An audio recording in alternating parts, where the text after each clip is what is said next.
이것도 하나요? 아, 네. 여러분, 반갑습니다. 네. 저는 기본적으로 오프라인 분들을 보고 할 수밖에 없어요. 그래서, 근데 너무 좋은데요? 이렇게 얼굴 보고 하니까 뭔가 좀, 예, 조금, 그렇죠, 그렇죠. 좀 부담스럽기도 하고, 약간 좀 좋네요. 되게 여러분 되게 좋습니다. 여기 지금 선교부 캠을 좀 옮겨주세요. 선교부 캠 좀 보여주세요. 이게 지금 세 분과 함께 또 누가 또 오셨는지 완전 절묘하게 우리 해운자면 가리네. 좋습니다. 네, 오늘 우리 요한복음을 오늘 보도록 하겠습니다. 요한복음 여러분 혹시 뭐 편하신 성경 해서 우리 먼저 2장 13절부터 오늘 2장 마지막 25절까지 함께 읽도록 하겠습니다. 그래서 우리 오프라인 분들 좀 무시하고, 온라인 분들 좀 무시하고, 우리 오프라인 분들 중심으로 교독 한번 가시죠. 시원하게. 교독 못해서 좀 답답했는데, 교독 한번 가시죠. 좋습니다. 제가 가겠습니다. 먼저 읽겠습니다. 2장 13절부터 25절까지의 말씀입니다. 네. 13절부터 25절까지의 말씀. 제가 먼저 하나 읽고, 그 다음에 우리 여러분이 읽고, 이렇게 하겠습니다. 유대인의 유월절이 가까운지라 예수께서 예루살렘으로 올라가셨더니,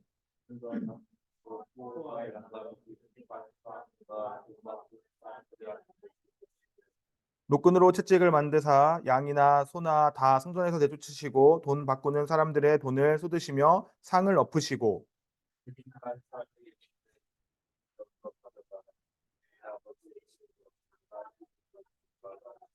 제자들이 성경 말씀에 주의 전을 사모하는 열심히 나를 삼키리라 한 것을 기억하더라.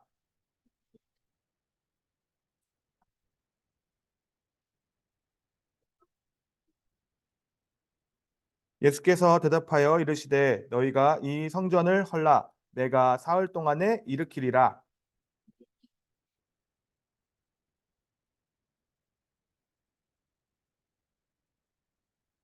그러나 예수는 성전된 자기 육체를 가리켜 말씀하신 것이라.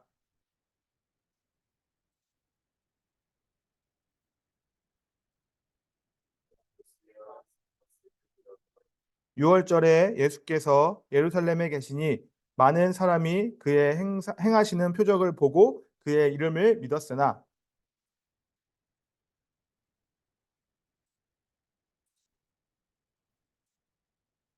같이 읽겠습니다. 또 사람에 대하여 누구도 받을 필요가 없으셨으니 이는 그가 친히 사람의 속에 있는 것을 아셨음이니라. 아멘. 네, 감사합니다. 동시에 하는 게 쉽지가 않네요. 오, 어렵다. 짠짠짠짠짠짠짠짠. 몇 분 들어온지도 모르겠고.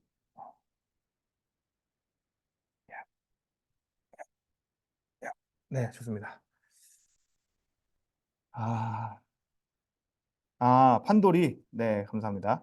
네, 우선은 우리 이제 저번 주에 요한복음을 봤잖아요. 그래서 저번 주에 우리가 한 내용이 혹시 기억이 나시나요? 저번 주에 우리가 그 가나 혼인잔치에 대해서 했습니다. 그래서 가나 혼인잔치에 대해서 우리가 처음에 기존에 가졌던 생각들을 이제 나눴고, 그다음에 그거에 대해서 우리가 한번 다시 생각해 보면서 진짜라고 하긴 뭐하지만 또 이런 해석도 있다라는 거를 우리가 함께 봤습니다. 그래서 어, 사흘째 되던 날 가나에 혼례가 있어 이 부분에서 이제 초청을 받았다라는 이제 부분과, 그리고 그 다음 부분에 이제 포도주가 떨어져서 예수님이 그 포도주를 가지고 여자여 나와 무슨 상관이 있냐니까 이 구원의 때를 갑자기 이야기하는 이 예수님의 안목에서 우리가 왜 예수님은 포도주가 떨어졌다고 했을 때 다른 것을 이야기 안 하시고 갑자기 왜 구원에 대해서 말씀을 하셨을까라는 거에 의문을 가졌고, 그 포인트가 이제 이사야의 말씀에 있었습니다. 그래서 포도주가 구원의 풍성함을 구약 시대 때 뜻하는 구절들이 있었고, 그래서 이제 포도즙이 떨어질 때에 마음이 즐겁던 자가 탄식하고 속어치는 기쁨이 그치는, 그래서 모든 기쁨이 사라지는 구원이 이제 더 이상 없는 땅에 대해서 이야기하고 있습니다. 그러면서 24장에서 지나서 25장에 갔을 때 다시 거기서 이제 구원이 없고 심판하시고 끝나는 하나님을 끝나는 것이 아니라 25장에서 6절부터 이제 8절까지 다시 포도주로 연회를 베풀고 다시 포도주로 구원을 보일 때가 올 것이다라고 이야기를 하시면서 이제 그냥 유대인에게만 있었던 하나님이 아니라 이제 모든 이스라엘의 하나님 그리고 모든 열방의 하나님으로 변모하는 우리가 장면을 이사야를 통해서 볼 수 있었습니다. 그래서 이제 예수님이 이 상황을 이 구원이 끊긴 이사야의 이제 상황 때와 똑같이 생각을 하신 거죠. 그래서 다시 포도주로 물을 포도주로 만듦의 가장 큰 의미는 이제 구원의 때가 하나님이 말씀하셨던 이사야서에서 말씀하셨던 구원의 때가 도래했다라는 뜻이었습니다. 그래서 그 구원의 때가 도래했고 그 구원은 우리가 또 포도주를 피로 생각을 할 수 있고 피로 생각할 수 있는 이유는 이제 계속해서 마가복음이나 누가복음 그다음에 고린도전서에서 나오는 예수님께서 포도주로 성찬식을 하실 때 마지막 만찬을 먹을 때 이것이 어, 내 언약을 세우는 언약의 피다 이렇게 말씀을 하시면서 우리와 예수님 사이에 새로운 약속을 맺는 장면들이 여러 번 나오거든요. 그래서 예수님께서 이런 상징을 계속해서 보여주시면서 이 포도주를 통해서 너희들이 기다렸던 메시아, 구약에서 계속해서 얘기했던 메시아가 바로 나다라는 이야기를 보여주시는 거예요. 그러면서 요한복음이 그거를 보여주면서 의도하는 바는 무엇이냐면 이 구원의 시대에 제자들은 그리고 여기서 처음에 이 물이 포도주로 변한 것을 하인들은 알았는데 음, 너희들은 이 구원의 잔치에 참여하고 있냐를 물어보는 겁니다. 그러니까 좀 비유적으로 말하면 이런 거죠. 구원은 굉장히 풍성한 거고 우리 다음에도 이어지겠지만 하나님 나라는 되게 잔치 같은 거예요. 되게 풍성하고 즐겁고 기쁘고 계속해서 뭔가 이제 결핍이 없는 상황이라고 볼 수 있거든요. 그렇게 봤을 때 예수 그리스도의 구원이 이 우리가 참여하고 있는가에 대해서 생각해 보면은 이런 부분이죠. 그러니까 우리의 삶은 계속해서 결핍으로 사실 채워지고 오늘 새벽기도 강승호 목사님이 말씀하신 것처럼 우리의 삶이 큰 시간의 흐름 속에서 어떤 목적과 무엇에 끌려서 살아가는지를 아는 게 굉장히 중요한 포인트거든요. 근데 대부분의 사람들이 결핍으로 살거든요. 그러니까 이것을 깨닫는 것이 성경에서도 말하는 중요한 부분이에요. 예를 들어서 내가 끊임없이 다른 사람들이 나를 좋게 봐줬으면 좋겠고, 끊임없이 다른 사람들이 나를 인정해줬으면 좋겠는 그 마음으로 행동하고 말하고 있지는 않은지에 대해서 깨닫는 거. 이거 큰 은혜거든요. 이것을 깨달을 수 있는 게. 아, 내가 결국에는 이 자본주의에서 결국에는 돈을 향해서 달려가고 있다는 그 삶이라는 것을 깨닫는 게 엄청 큰 하나님의 은혜예요. 그러면 이제 깨달은 후에 뭘 할 수 있냐면, 아, 내가 더 이상 이 결핍, 계속해서 쏟아지는 이 결핍에 더 이상 내 희망이 있다고 보지 않고 내 행동과 내 말과 어, 내 삶을 거기다가 쏟아버리지 않고 풍성한 하나님의 구원, 계속해서 그 결핍을 채워주시고 그 결핍이 차지 않아도 괜찮다고 말씀하시는 예수님의 그 구원 안으로 들어가는 거가 우리의 신앙인의 삶이 되어야 하는 거거든요. 근데 이제 우리가 혼인잔치에 참여하는 것 같고, 그래, 나는 구원 받았어. 그냥 이렇게만 이해했을 때는 그 풍성함이 우리에게 다가오지 않아요. 예를 들어서 이렇게 여러분 좀 더 이해할 수 있게, 가나안 혼인잔치 길게 하면 안 되는데, 위에 조금 더 이해할 수 있게 해볼게요. 우리 오프라인 모임 중에서 뭐 누구를 지목하진 않겠지만, 여러분, 어, 얼마를 벌어야, 만약에 누가 원하는 대로 준다. 딱 한 번. 근데 얼마를 벌어야 얼마를 준다고 해야 만족하실 것 같아요? 다시 말씀드리면은 어떤 사람이 딱 나타나서 여러분에게 원하는 돈을 준대요. 딱 한 번만. 그럼 얼마를 부르실 것 같아요? 우리 뭐 한 분만 대답을 1,000만 원? 1,000만 원? 진짜로? 1,000만 원? 아 진짜 바로 부족해질 것 같은데 바로 이게 모르는 거야. 자기가 얼마나 결핍이 있는지 모르는 거야. 아니면 엄청 부자거나 아니면은 결핍 1,000만 원 나왔습니다. 1,000만 원. 나는 1,000만 원보다 더 부를 거다. 있으세요? 저는 이미 정해진 가격이 있어요. 아 이런 기회가 오면 난 놓치지 않고 이 가격을 부르겠다. 이게 있거든요. 1조. 1조면 근데 이제 이런 마음인 거예요. 그러니까 이 결핍이라는 게 뭐냐면 1조를 생각을 했거든요. 근데 이재용이 몇십 조래더라? 그걸 딱 보니까 1조가 너무 작아 보이는 거예요. 난 1조에 항상 머릿속에 품고 있거든. 아, 하나님이 갑자기 나타나서 재량아, 너 고생 많았다. 얼마 줄까 하면은 하나님 무조건 1조. 이 생각을 했었는데 이재용 재산을 보니까 1조가 아무것도 아닌 거예요. 그리고 또 무슨 생각을 했냐면 이런 생각을 했던 거야. 1조를 가지게 되면 나는 어디에 뭐 주고, 어디에 뭐 주고, 뭐 어디 짓고 막 이런 상상도 하거든요. 저는 완전 애니여가지고. 근데 그런 상상을 막 하는데 모질란 거야. 어느 날. 그러니까 제가 드리고 싶은 말씀은 뭐냐면 동의가 될 수도 있고 안 될 수도 있지만 결국에 내가 원하는 거를 불러서 받은 돈조차 또 다른 갈급함을 만드는 것 같아요, 저는. 네, 또 다른 결핍을 만들고. 그러니까 이제 그런 부분에서, 어, 참 자본주의 졸업이 쉽지 않다.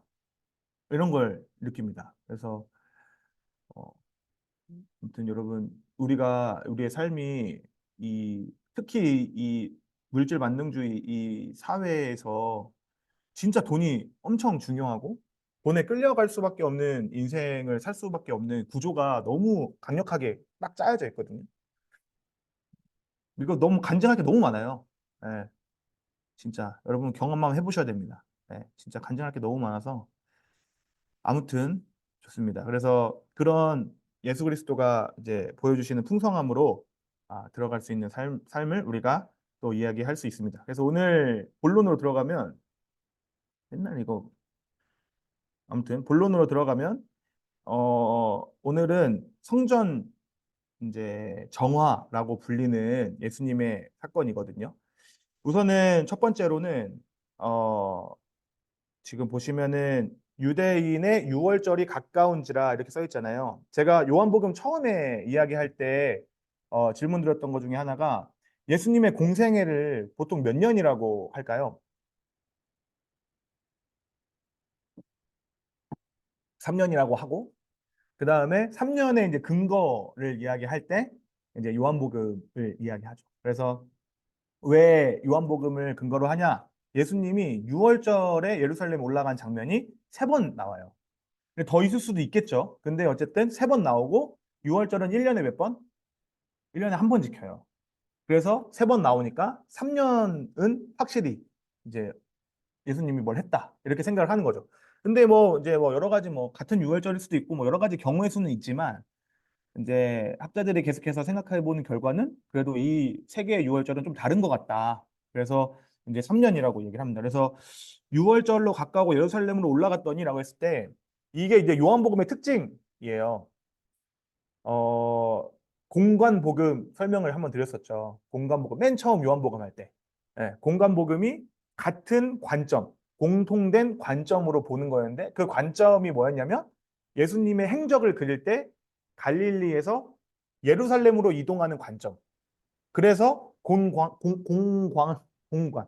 오늘 제가 꽁시명관 가서 중국 음식을 먹고 와서 발음이 그래서 이제 이렇게 이동하는 걸 하는 건데 요한복음은 그 이동을 따르고 있지 않아요.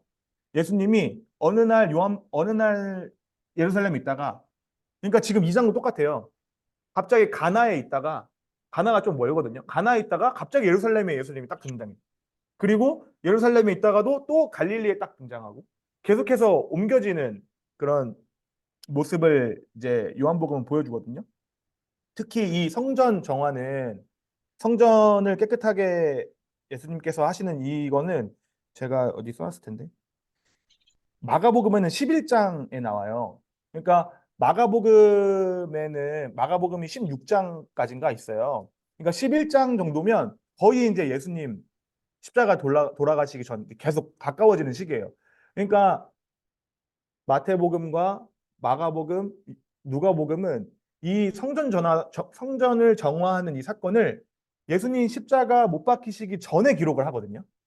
근데 요한복음은 아주 의도적으로 이것을 끌어다가 2장에 딱 갖다 놓는 거예요.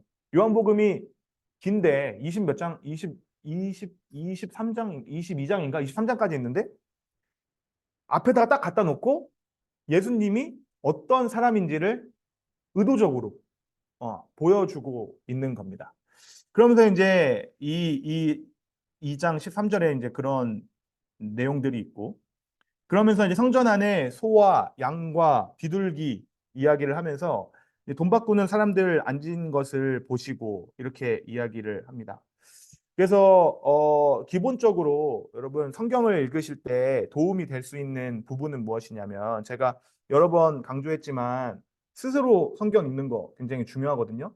목회자가 없어도, 목회자가 때로 이제 지도해주지 못하더라도 성경을 혼자 읽을 수 있는 능력을 키우는 거. 제가 그게 이제 청년 선교의 가장 바람직하다고 보는 모습인데, 그걸 이제 올바르게 해야 되잖아요. 근데 이제 그래서 제가 알려드렸던 그 특히 바울 서신, 뭐 로마서, 갈라디아서, 고린도 전후서에서 알려드렸던 부분은 무엇이었냐면, 바울은 계속해서 예수 그리스도의 죽음과 유산의 상속에 대한 걸 굉장히 얘기하고 있고, 그다음에 법정 용어로 속량이라는 단어를 쓰면서 우리의 죄가 어떻게 사해졌고 우리가 어떤 위치로 팔렸는지에 대해서 계속해서 이야기하고 있어요. 그래서 그런 관점으로 보면 굉장히 좋은데, 제가 이제 포인트 1이라고 하는 성취, 능가, 대치, 요거는 신약 성경 전체에 또 이렇게 흘러가는 하나의 패턴이에요. 무슨 말이냐면, 예수님께서 기적을 딱 보여주세요. 그러면서 예수님이 그 구약의 약속을 성취하세요. 예를 들어서 가나 혼인잔치를 보면 이사야에서의 말씀을 성취하시죠. 네. 그러니까 포도주가 그쳤을 때 포도주가 다시 풍성해지는 그 말씀을 성취하시고, 그러면서 성취하는 것뿐만이 아니라 그 풍성함을 보여주면서 다시 그 목마른 자들을 채우시는 유대교를 능가하는 능가를 보여주세요. 그러면서 그 기적을 보고 유대인들은 예수님을 적대시하는 대치 구조를 보여주거든요. 네. 그래서 계속해서 신약 성경에 예수님께서 성취하시고, 예수님이 성취하심으로 유대교를 능가하시고, 유대교를 능가하면서 유대교와 대치하는 성취, 능가, 대치 구조가 계속해서 신약 성경에 반복돼요. 그래서 이 부분이 이렇게 해석될 수 있구나라고 생각을 하시면 이제 어떻게 되는 거냐면, 이 대치하는 이유가 뭘까를 생각해 보시는 거예요. 그러니까 예수님이 보여주신 것은 구약 성경을 성취하는 것을 보면서 우선은 우리는 은혜를 받는 거죠. 내가 믿었던 메시아가 그 구약에서 계속해서 말했던 그 메시아구나. 우선 이걸 하나 알고, 그러면서 나의 구원이라는 것을 하나 알고, 그러면서 그 예수님이 우리와 새로운 약속을 맺으셨고 우리와 함께 한다는 것에 다시 한번 은혜를 받고, 대치를 통해서 그럼 나의 지금 입장은, 나의 지금 영적 상태는 예수님과 대치하고 있는가, 아니면 예수님과 함께 그 은혜 안으로 들어가 있는가를 우리가 되돌아보는 거예요. 그래서 계속해서 우리가 그걸 통해서 이 신약 성경을 읽으면서 은혜를 받을 수 있고 또 이해할 수 있습니다. 그래서 이 구조를 한번 말씀드리고 싶었고, 그러면서 이제 이 14절에서 중요한 내용은 성전 안에서 소와 양과 비둘기 파는 사람. 여러분 이거 자세히 보시면 너무 재밌잖아요. 봐보세요. 14절에 소와 양과 비둘기 파는 사람들과 돈 바꾸는 사람. 그러니까 예수님이 열받아 했던 사람은 네 종류죠. 네 종류. 봐봐요. 소와 양과 비둘기 파는 사람들한테도 열받았죠. 예수님이. 그리고 돈 바꾸는 사람한테도 열받았어요. 이 네 종류한테 열받은 거예요. 근데 상을 엎으신 데는 누구냐면 양이나 소 파는 사람들만 우선은. 그러니까 양이랑 소랑 돈 바꾸는 사람들만 뒤집어 엎은 거예요. 무슨 말이냐면 비둘기 파는 사람한테는 이렇게 안 했어요. 네. 그러면서 16절에 비둘기 파는 사람이 따로 나와요. 비둘기 파는 사람이 따라와요. 비둘기 파는 사람에게 이르시되 다시 소와 양과 돈 바꾸는 사람한테는 성전에서 내쫓고 막 뒤집어 다 엎었어.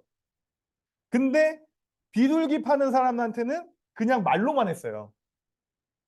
왜 그러셨을까요? 문제입니다. 왜 그러셨을까? 아닙니다, 아닙니다. 그건 아니고. 우리 문양님, 자유통하지 마시고, 예, 제가 보고 있습니다. 안 보는 것만 다 보고 있어요. 왜 그랬을까요? 예수님이 왜 그러셨을까요? 왜 비둘기만 봐줬을까? 비둘기 풀면 도망가니까, 좋은 추측입니다. 예, 비둘기 풀면 도망가니까. 예, 문제를 드릴 때 예, 소와 양이 예. 그 사람들을 비둘기로 드리는 건 아니에요. 맞습니다, 맞습니다. 좋습니다. 좋은 접근까지. 예, 정확합니다. 정확합니다. 완전 정확합니다. 예. 그래서 우리가 이거를 과학의 예수님의 국률이에요. 그러니까 비둘기를 사는 사람들은 대부분 엄청 가난한 사람들이었어요. 네. 그리고 비둘기를 바꿔주는 사람도 그렇게 큰 이득을 취할 수는 없는 사람이었어요.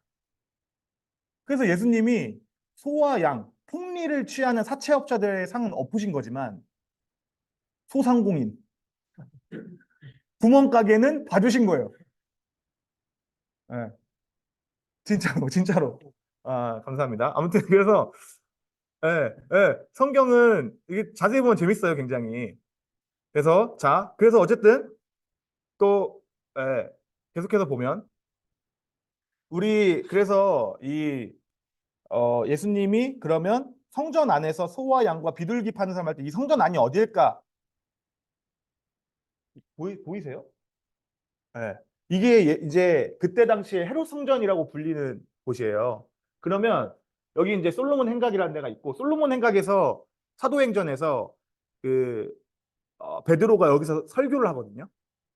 그래서 여기 설교했던 곳 그리고 이제 이게 이방인의 뜰이라는 곳이에요. 이렇게 두 개가 사실은 솔로몬 행각은 여기 안쪽에 있고 그래서 이방인들은 여기까지 들어올 수 있어요. 그러니까 일로 들어와서 구경은 여기서 할 수 있고 그 다음에 진짜 예배를 드릴 수 있는 사람들은 이스라엘의 사람들 남자들과 여자들이었는데 여자들은 여기까지밖에 못 들어왔어요. 왜 받으시나요? 아니요, 오케이 좋습니다. 그래서 그 다음에 남자들은 여기 안까지 들어갔어요. 예, 안까지 들어갔어요. 그러면 이거 너무 답이 보였네. 내가 이거 왜 이렇게 했지? 어 아니야 답이 안 보일 수도 있어. 못 봤을 수도 있으니까 여러분이 여기서 이게 성전을 확대한 거거든요. 성전만. 그러면 사도행전 2장에 나오는 안진뱅이 사건이 나오잖아요. 베드로랑 요한이 안진뱅이를 일으키잖아요. 그때 어디냐면 미문에서 일으켜요. 여기서 미문이 어딜까요? 다 봤네. 다 봤네. 빠르시네 다들. 미문이 여기예요. 여기. 그러니까 여기가 이제 여기서 이제 말씀을 읽고 찬양을 부르면 들렸을까요?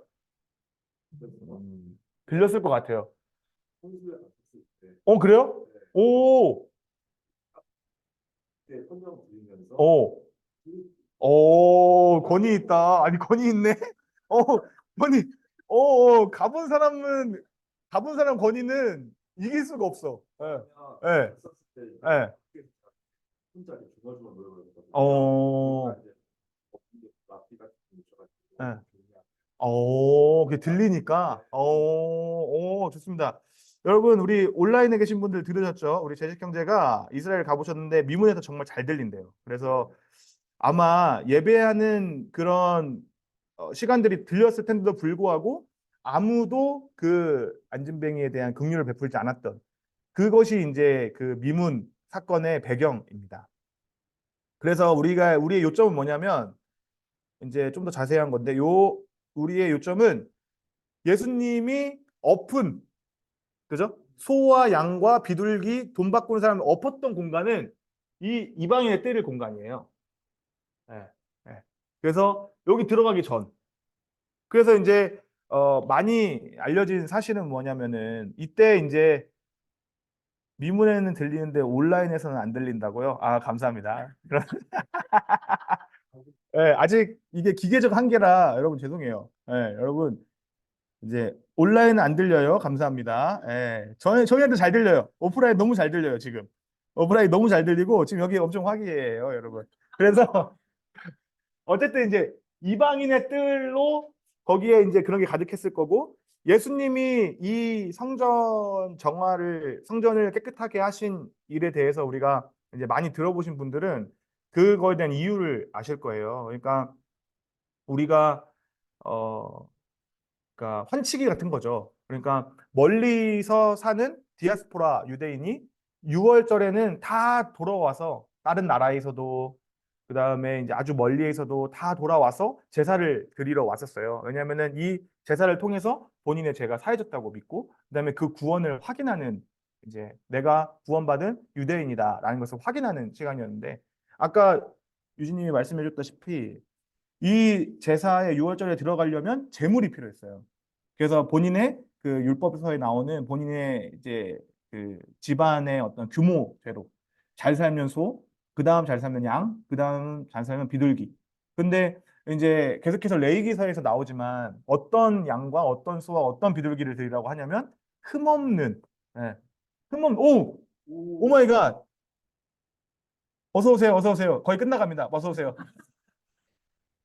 예, 예, 지금 거의 끝났어요. 자, 장난이고 어서 오세요. 인원이 더 왔습니다, 여러분. 아, 운양 형제 관심이 많네요. 오신다고 손들더니 안 오시더니 왜 이렇게 관심이 많으세요? 우리 지금 오신다고 하고 안 오신 광서님도 있습니다. 저는 오프라인이 편해요라고 하신 광서님 온라인에 계시네요. 감사합니다. 에, 아무튼 그래서 이제 이방인의 뜰을 설명하고 있었어요. 그래서 이방인의 뜰에서 이제 소와 양과 비둘기를 예수님이 이제 뒤엎었을 거다. 이 이야기를 하고 있었고, 그래서 이제 그 흠없는 것을 드려야 되는데, 멀리서 오는, 그러니까 원래는 어떻게 된 거냐면 약간 이런 거예요. 여러분, 그 대속죄일 말고 기본적인 제사를 드릴 때, 제가 이거 자주 쓰는 예인데, 기본적인 제사를 드릴 때, 어, 닭을 떠요. 닭 뜨는 게 이제 죽이는 거잖아요. 그래서 막 이제 뿔도 자르고 그다음에 이제 간 허파 이거 하거든요. 이거 누가 하게 요? 나는 이게 소를 갖고 왔어. 내가 소를 갖고 왔어. 흠없는 소를 갖고 왔어. 레이 제사장 앞에 딱 갖다 놔. 그래서 각을 떠. 팔, 다리, 허파, 간 다 하거든요. 이걸 누가 할까요? 본인이 해요. 본인이 해요.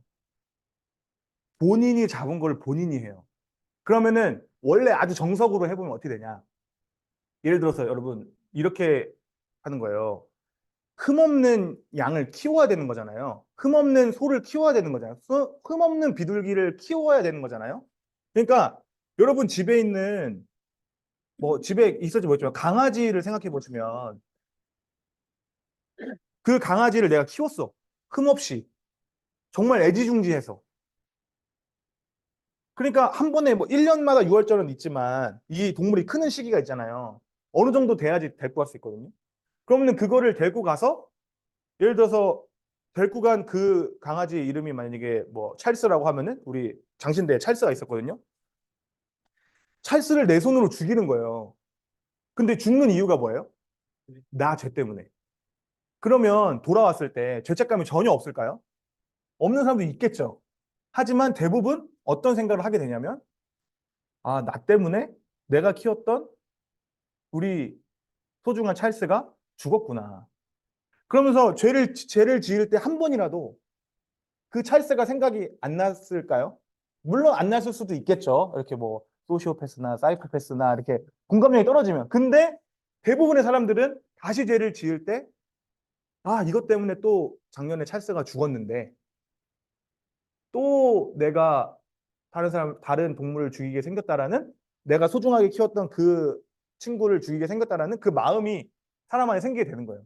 그러니까 이게 원래 구약에서 얘기하는 부분이거든요. 그럼 이거를 똑같이 신약으로 가져오면 우리가 우리 대신 누가 죽으셨어요? 예수님이 죽으셨어요. 근데 우리가 대부분의 경우 이 죽은 동물보다 예수님을 죄를 지을 때 기억하지 않는 경우가 저는 더 많아요. 예수님이 날 위해서 죽은 날 대신해서 죽은 거잖아요. 내가 죽어야 할 거를 대신해서 죽은 거잖아요. 왜냐면 내 죄 때문에. 근데 내가 죄를 지을 때 예수님한테 전혀 미안하지 않아. 이거 문제가 있는 거죠. 근데 이제 어쨌든 그런 방식인 거예요. 여기서 일어나는 제사가.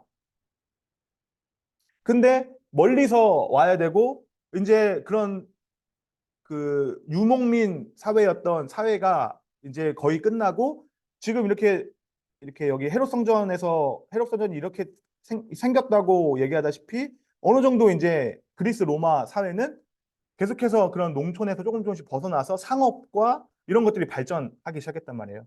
그래서 어 다른 나라에서 온 사람들은 그런 소와 양과 비둘기를 키울 수가 없었어요. 그래서 이제 여기에 와서 사는 거죠. 음. 그래서 사는 것을 하기 위해서 소와 양과 비둘기 하는 사람이 있었고, 그 다음에 돈 바꾸는 사람은 그럼 왜 있었을까요? 그렇죠, 그렇죠, 맞아요. 화폐가 다른 나라에서 와서 화폐가 다르니까 성전세는 뭘로 내요? 세겔로 내요. 그러니까 그 세겔로 바꿔주는 거예요.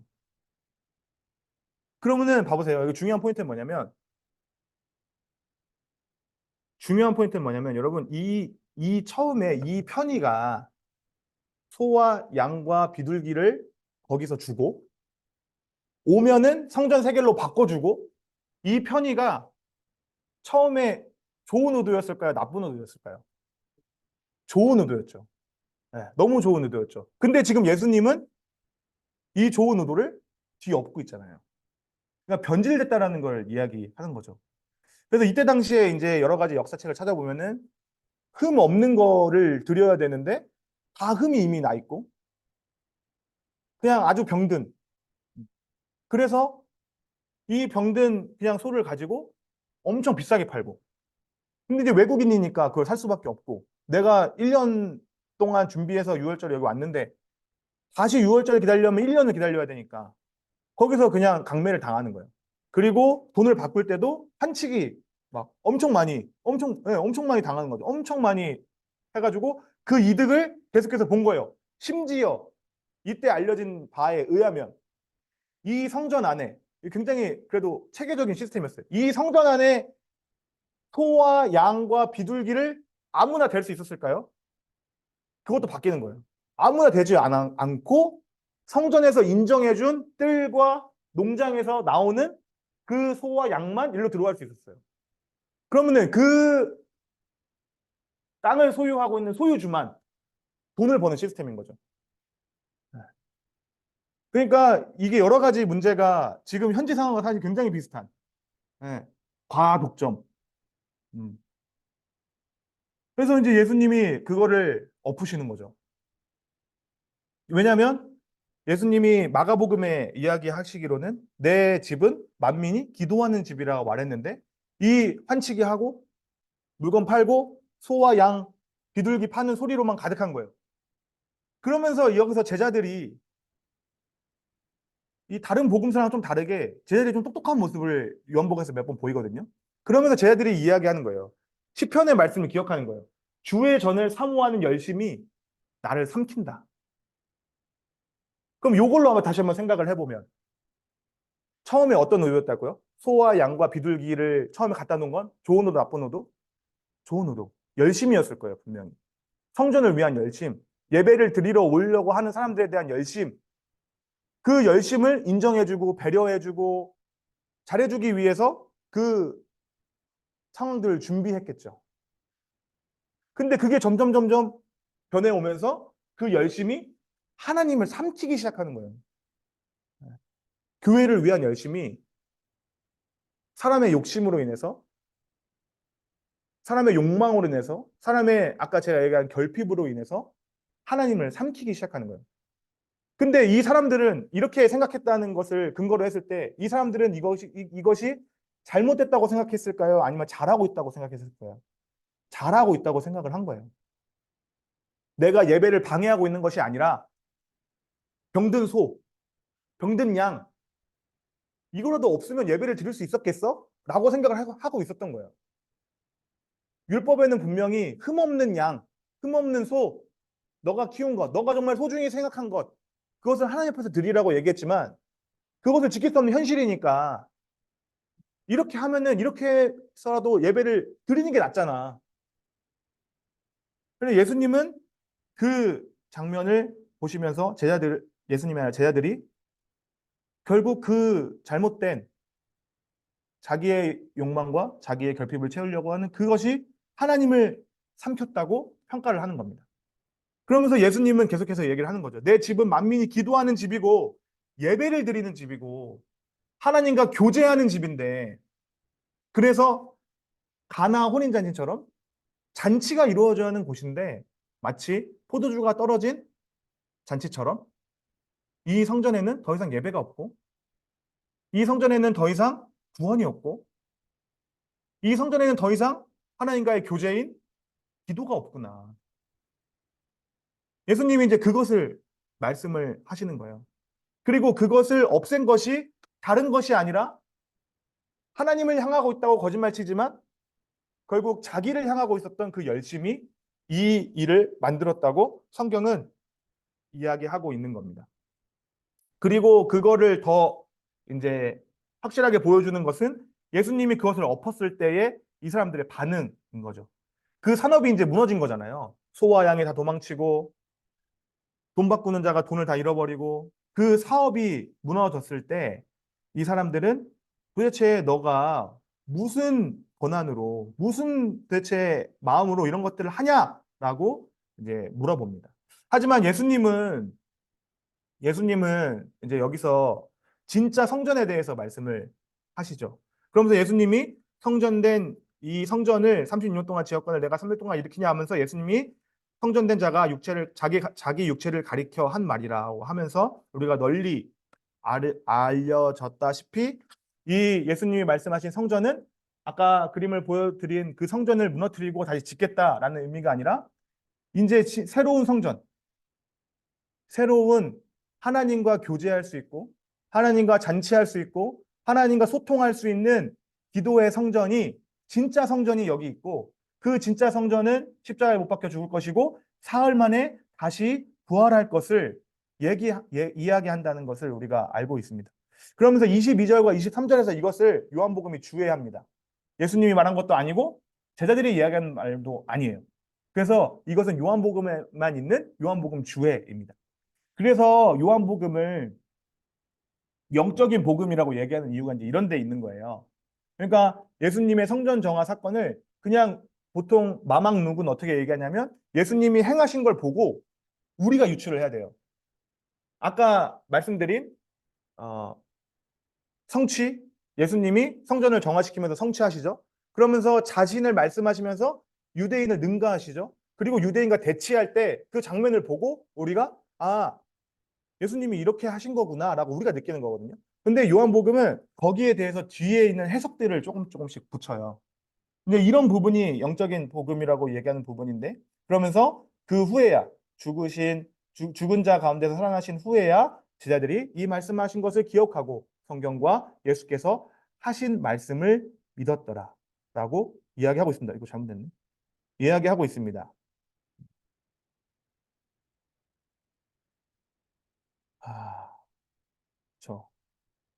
그래서 우리가 이것도 잘못됐군요. 왜 이렇게 났지? 네. 네. 그래서 우리가 이 말씀을 볼 때, 어, 계속해서 이제 반복되는 것은 무엇이냐면, 예수님이 보여준 거는 새로운 성전이 왔다는 것. 그리고 그 성전은 예수님 그 자체라는 것. 그러니까 가나 혼인잔치에서는 예수님이 포도주를 통해서 나의 언약의 피를 새로 세우셨고 새로운 시대가 열렸다는 것을 보여주셨잖아요. 그러니까 지금 이 성전을 통해서도 예수님의 시대가 도래했고 이 성전을 그러면 이 성전에서 예배를 드릴 자가 누구냐를 이 요한복음은 물어보고 찾고 있는 거예요. 그럼 이제 이것을 읽었을 때 우리의 반응은 이제 유추해 보면 이런 거죠. 그러면은 우리가 지금 정말 예수님을 성전으로 하나님과 교제하고, 성전이라고 얘기하면 좀 딱딱하니까 교회로, 예수님을 통해서 우리가 교회로 살고 있는가? 우리는 하나의 교회로 예수님을 잘 모시고 있는가? 예수님이 보여주신 그 언약 백성인가를 우리가 첫 번째로는 확인을 하는 겁니다. 그러면서 이제 여러분 마음 안에 있는 것들을 생각하실 때, 그러면은 과연 교회는 뭔가 이런 생각까지 이어지면 너무 이 말씀을 깊게 묵상하는 거라고 저는 생각하거든요. 그러니까 잘 하는 거라고 생각을 하거든요. 그래서 여기 우선은 오프라인 오신 분들이라도 그 아무튼 그래서 이제 그 교회란 무엇인가를 좀 내가 생각하는 교회는 어떤 곳인가? 내가 생각하는 성전은 어떤 곳인가? 과연 지금 우리의 몸이 교회고 우리의 몸이 성전이라고 했을 때 나는 내 몸 안에 소와 양과 비둘기와 돈 파는 자들이 넘쳐나진 않는가? 계속해서 본인의 욕망과 본인의 결핍을 채우기 위한 그 삶이 혹시 넘쳐나고 있지는 않은가?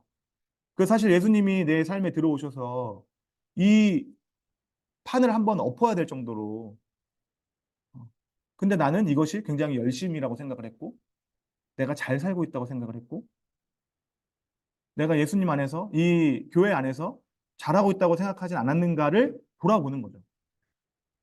그게 이제 우리의 성경 읽기가 되겠습니다. 그러면서 어, 이거를 좀 더 적용한다면 나의 가정은 내 가족들에게는 나는 어떻게 하고 있는가?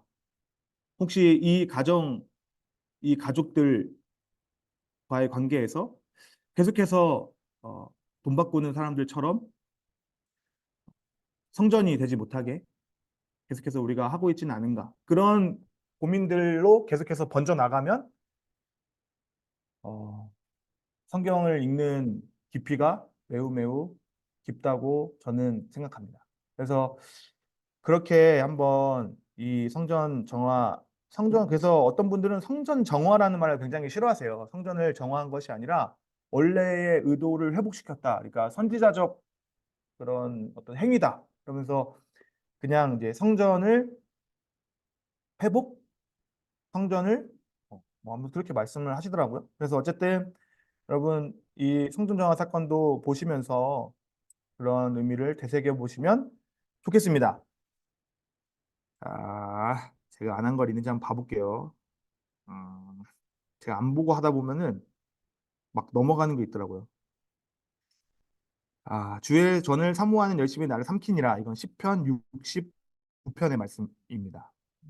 네, 시편 69편의 말씀.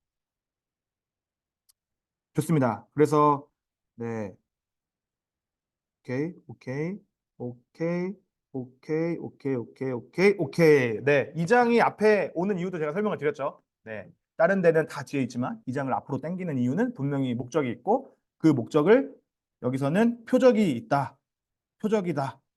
예수님이 메시아다. 예수님이 진짜 우리 삶의 새로운 시대를 열고 있다라는 것을 보여주는 거라고 말씀을 드렸습니다. 그래서 어, 그 정도면 될 것 같습니다. 그래서 오늘 나눔을 하면 될 것 같은데 우리 오프라인에 계신 분들은 그냥 이렇게 다 같이 나눠도 인원이 엄청 적지 많지는 않은 것 같아서 이렇게 한번 나눠보시고 그래서 네, 오늘 나눔을 해주시면 감사하겠습니다. 그래서 우리 보호님이 해주시고 그다음에 나눔 후에 광고하고